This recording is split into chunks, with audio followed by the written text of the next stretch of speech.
So let's talk about Krishnamacharya, because I know he was a big influence in Pattabhi Jois's life, your grandfather, who was an incredible yogi and unbelievable person. So tell us a little about how Krishnamacharya got started with yoga and how Guruji met Krishnamacharya. Basically, Krishnamacharya was a very big Sanskrit scholar. He had several degrees in Sanskrit. In Sanskrit, there are different subjects. So in those subjects, in 8 subjects, he had degrees.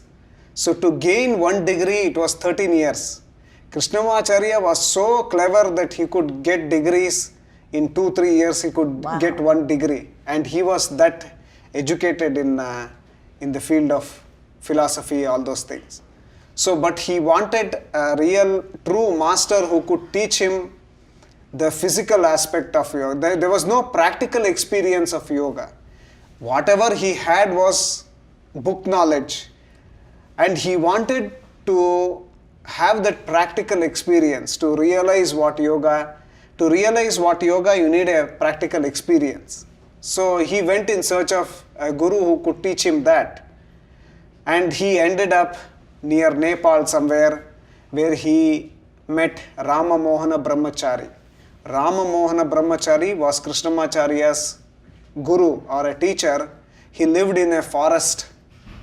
He lived in a forest. He had a family with 9 children. And he just lived in the trees? He lived inside the forest, deep inside the jungle, where nobody was there. He had his own family, and they were there happily, and Krishnamacharya went there to learn. And the actual physical practice of yoga. Yeah, okay. Not only physical, like the practical, to gain the practical experience. Okay.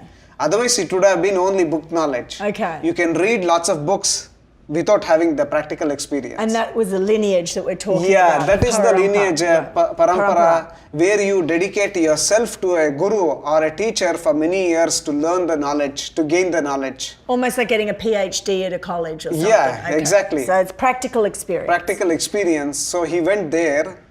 He spent, first when he went there, he didn't admit him as a student. How many students did he have living in the forest? He didn't have any students. Oh. He went there, but he was a master in yoga. Oh, okay. And he went there inside and he said, "Oh, can I learn? I want to learn yoga from you." But he said, "No, jao, jao." Jao means in Hindi, go away. Right. So 2 days he didn't see him. So where did Krishnamacharya go? Krishnamacharya was there. He was so stubborn that he went to learn real yoga. So he was so stubborn that he was sitting outside without leaving the place. So this is the story what I heard from my grandfather. Yeah. And he said, Rama Mohana Brahmachari, this big guru came and threw 2 chapatis. He said, eat this chapati and leave the place. But Krishnamacharya never went. He stayed there and he started debating with Rama Mohana Brahmachari in Sanskrit language. And he was so knowledgeable that it impressed him. Yeah, he had so much knowledge, book knowledge in him. And then he started debating with him.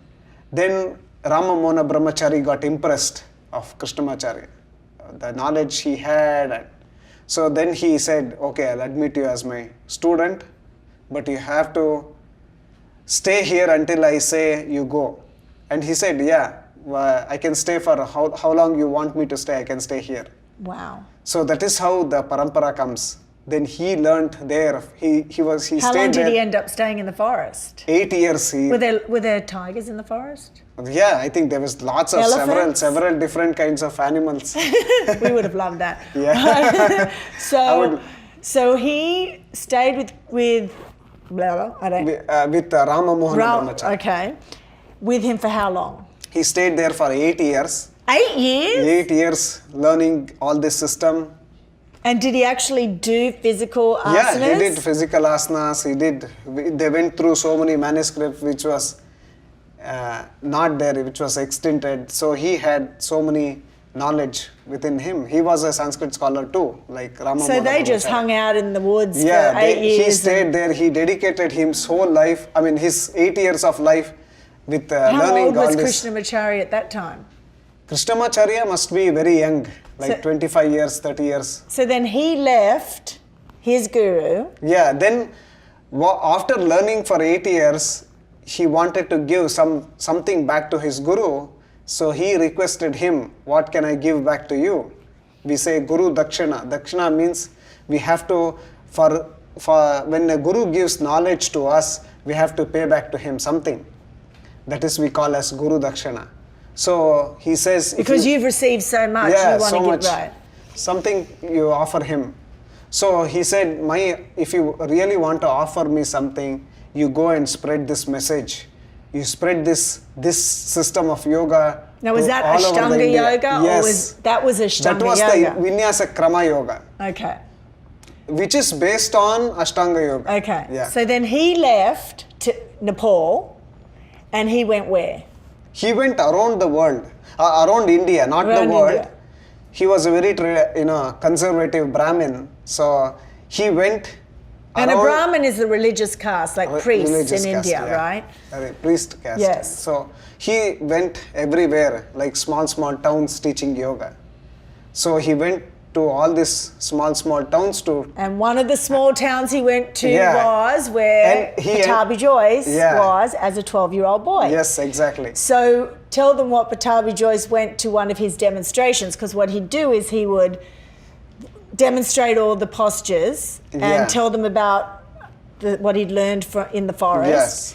And Guruji was there, and Guruji, none of his family was into yoga, so tell that story. So he was traveling to all these small towns. He ended up in Hassan. Hassan Right? Hassan is in South India, in Karnataka state, where he came. That is where my grandfather used to go to. His school was in Hassan. His schooling was in. And he used to tend the cows, right? Yeah. They had a bunch of cows and Yeah, he was basically an astrological, family. Yes. Astrological family, and he lived there. They were lot of agriculturists cows, yeah. also. They had lots of agricultural land where all their family were looking after. They had several cows, but only Guruji was going to this school every day. And one day he came to know that Krishnamacharya is giving a demonstration. He was showing what yoga was, all those things. And he much was, like we're doing in schools now. Yeah, right. exactly. Yeah, it's just been watered down a little bit from the forest. Okay. So this was a regular small town where Right. there was a town hall where Krishnamacharya gave a demo. So my grandfather's friends told him about this. There is a demo, yoga demo. We are going to watch that. And he said, I am also interested in looking this. And they went and watched this demo of Krishnamacharya. My grandfather was so impressed about this. And fascinated, right? Yeah, he was fascinated about this. And then he went next day early morning. Usually he used to go, he used to go at 7 o'clock every day to school. That day he left 1 hour early so that he can catch up with Krishnamacharya, and he wanted to learn yoga. So there was an immediate attraction between him and Krishnamacharya, and he knew that Yeah. he wanted to practice with. As soon as he saw this, it was amazed, he was amazed and he was, this fantasy came straight away. So how long was Krishnamacharya in Hassan for? He was there for 2 years almost. Oh. He was actually teaching. After giving the demo, he was teaching. So what my grandfather, after seeing the demo, he was so fascinated about this. And then next day, when usually he used to go at 7 o'clock to school, we'll say, and that day he left 1 hour early because to meet Krishnamacharya. So he went there and he met Krishnamacharya. He said, And they would practice before school? yeah. And he introduced himself that he wanted to learn yoga. I come from this small.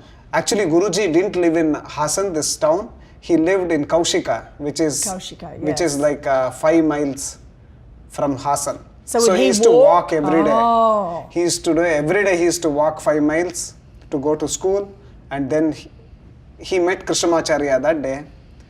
And Krishnamacharya asked several questions. Like, who are you? Where are you from? Because he was only 12, right? Yeah, my grandfather is only 12 years. 12 years boy, and he wanted to learn yoga. And that's young, really, Very to young, be yeah. dedicated to learning the practice. Dedicated, and the thoughts coming that I should learn yoga. Not many children will get that thoughts So it's like a calling that Yeah. was from within. within, which came within him. So he stayed and practiced with Krishnamacharya for 2 years? Yeah, Krishnamacharya, then he said, okay, you can become my student, come tomorrow morning before your school.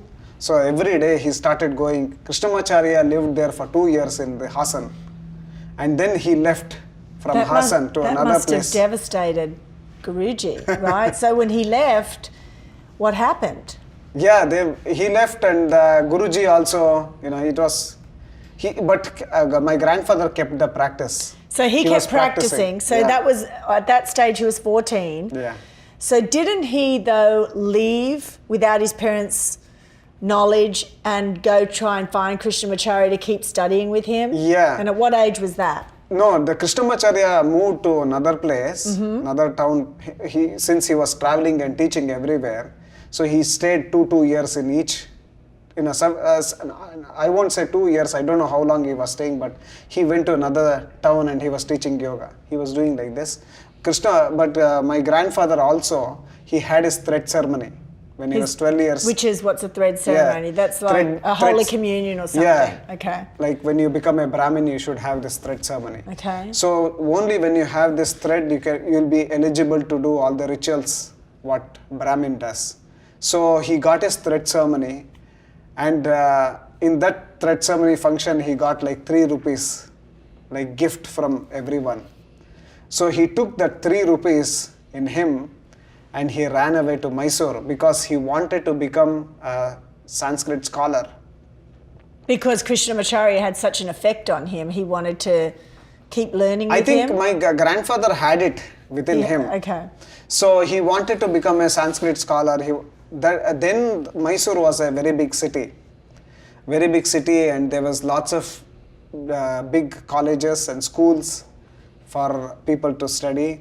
So how old was he when he ran away? he was just 13 or 14 years. Wow.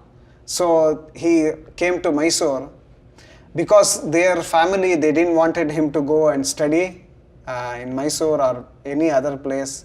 They wanted him to look after the land. They wanted him to look after the cows. Right. So my grandfather didn't like all these things. And he was the oldest son, right? So he was the third one. But he still third had son. responsibilities. So when He had responsibility, like when there is family, you have to Yeah. look after the family business, Yeah. you have to do Yeah. some family thing. But my grandfather never went to he never did agricultural work. Or he didn't never, he no. wanted to go study yoga and Sanskrit. He was always different. He was always busy with studying, and he was always busy doing yoga. Their family didn't like, especially his mother. She didn't like this. So without telling anyone, He ran away he to ran away. Mysore. One day he got up in the early morning, he took his few clothes and he went On a train, right? on a train, but he didn't catch the train in his village, so he had to walk to a next village. Because he didn't want anyone to see him get on Yeah. the train. Okay. So there was, if someone sees, they'll know where he's going. But then he went to a next small village. He walked like 15-20 kilometers, which is like 15 miles. Wow. And he caught the train there. So when he caught the train there, then No one he would came know to where he was no one going. would know. So he went to Mysore. Krishnamacharya was there teaching the Maharaja. No. Was that not What there? happened is, he came to Mysore, Pattabhi Jois came to Mysore, and it's a new place for him, it's a big city, bigger than his village. Wow. And he was all these new people to him. So he got down from the train station, and this is the story my grandfather told, there was a big gong there. Gong? Gong. Ding. Like ding. Yeah. Every 1 hour the gong used to go dun, dun, like this. At 12 o'clock he got down because it takes 3-4 hours to come to this big town. Right. So he said 12 o'clock he was outside the railway station. He was walking, this big gong went dum, dum. And he got so scared, he dropped his clothes, everything. which he was carrying, because he didn't know what it was. He's just a young boy, like 13 years boy, and he got scared. This is the story he told. Yeah. Finally, he ended up in Sanskrit college, Maharaja Sanskrit college. Even at that age, that young. At that time, he asked someone, where is the college? He went there. So he started college at 13? Yeah, he went and asked for admission. He wanted to get admitted to the college. And he probably knew so much because he'd studied with Krishnamacharya for those 2 years. Yeah, he studied, and he had this, he wanted to learn I don't know where he got this, that he had to learn. He wanted to become a scholar. So where was Krishnamacharya in Mysore? No, then Krishnamacharya was somewhere else, I don't know. So didn't he come back to Mysore, Krishnamacharya? After 2 years, my grandfather got admitted to the Sanskrit college. He was studying there. After 2 years, Krishnamacharya ended up in Mysore. Because he was teaching the Maharaja? Yeah, no, he came there to do same thing, to give a demo. Oh. Then the Maharaja came to see the demo. And he the was very Maharaja, impressed. explain what the Maharaja was. Maharaja is the king. The king of Mysore. Yeah, then there was no... He has a big palace. Yeah. Then Maharaja was ruling that Mysore state. And he saw the demonstration. Yeah, he saw the demonstration. And was Guruji in that demonstration with Krishnamacharya? No, Guruji also went to see the demonstration. Oh. Then Guruji and Krishnamacharya, they met again. And then it was like love at first sight again. Yeah. And he went and said, he did namaskar to Krishnamacharya. He took his blessings. He said, oh, what are you doing here? And my grandfather said, no, I'm studying in Sanskrit college. So he said, can I continue my practice again with you? And he said, yeah, sure. And he stayed there for 2 years, Krishnamacharya. Then the Maharaja, since Krishnamacharya was teaching Maharaja requested him to stay there in Mysore and open a yogashala.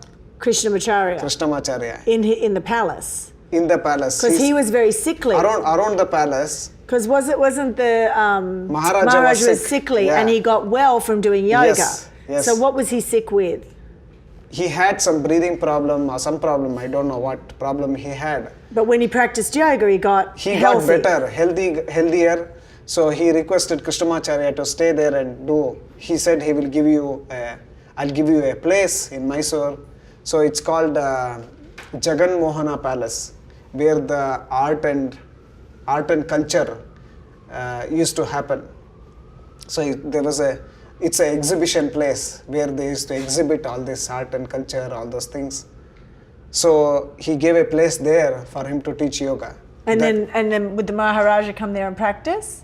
I think Krishnamacharya was going to the palace to teach him. Okay. He never came here. So then how much longer were they in Mysore for? He stayed forever. Like for his... Guruji stayed forever. Guruji stayed, Krishnamacharya also stayed there. So it just became like the yoga hub in Mysore. And then Guruji became a professor at the Sanskrit college. Yeah, he got a degree in Sanskrit college. And then he ended up practicing for 24 years with Krishnamacharya. So after he was the professor at the Sanskrit college, when did he open the Ashtanga Yoga Research Institute and start teaching yoga? After he became professor, he got a job in Sanskrit college as a yoga teacher. He was the first yoga teacher in Sanskrit college. Wow. And the last one, you say. After that, nobody came there to that post. I wouldn't want to go after Pattabhi Jois either. Because he had so much knowledge about yoga, so he got that job there. So he ended up serving there for 25 years. Then later on, he opened his own yogashala. But he never taught Westerners until someone knocked on his door, much like Krishnamacharya had gone to the forest and begged someone to teach him. So the first Western student came from Brazil, right? Brazil, yeah. And they knocked on Guruji's door and said, I've heard you're a yoga master. Yeah. Can I take yoga with you? Some Westerners, they came to visit Mysore. They came to know about my grandfather, about yoga. So... And at this stage, he was almost 70, right? He was almost 60, I think 60. He was 60, right? So 58, 60. Right, so he... Early 60s. And they knocked on his door. Yeah. And he said, They asked several questions with regarding yoga, and then he never spoke English. My grandfather he didn't know English, so he had some translators with him. So they did some demo, and they did show what is yoga is, and they talked about pranayama, the breathing techniques. Right. And then there was a big article then there was one magazine called Life magazine, which was very That's a popular. big magazine, yeah. It was very popular around the world. And did they take a photo of Guruji and put They took a photo of Guruji. in which pose? I don't know, maybe sitting or Okay. he talked about breathing technique, that's pranayama. Right. When he wrote that article, there was lots of enquiries. Many people were interested So in then learning a this. lot of people started writing to him and saying, can I come and study can with I you? come and study with you? And then that just blew up, Yeah, right? then everything started from then. So he had a small shala that only fit 12 people. He had a very small shala, and only 12 people And used they to. would wait They'd for wait. hours Yeah. to get into the shala. Then it started multiplying. Once few Westerners came, they went and taught in their own country. Then the whole It spread like wildfire. it just spread. And then he had to get a bigger shala and then to Then- fit more people. So now the shala that was your grandfather's you still Yeah. teach in, and that fits about 100 people. It fits around 55 to 60 55, people okay. at once. So it It grew feels like that. there's 100 people in there when you're there. So basically the whole, he got this knowledge from Krishnamacharya, who got it from Ramamohana Brahmacharya, from the yeah. forest. And because this lineage is so authentic, it's been passed down now to you.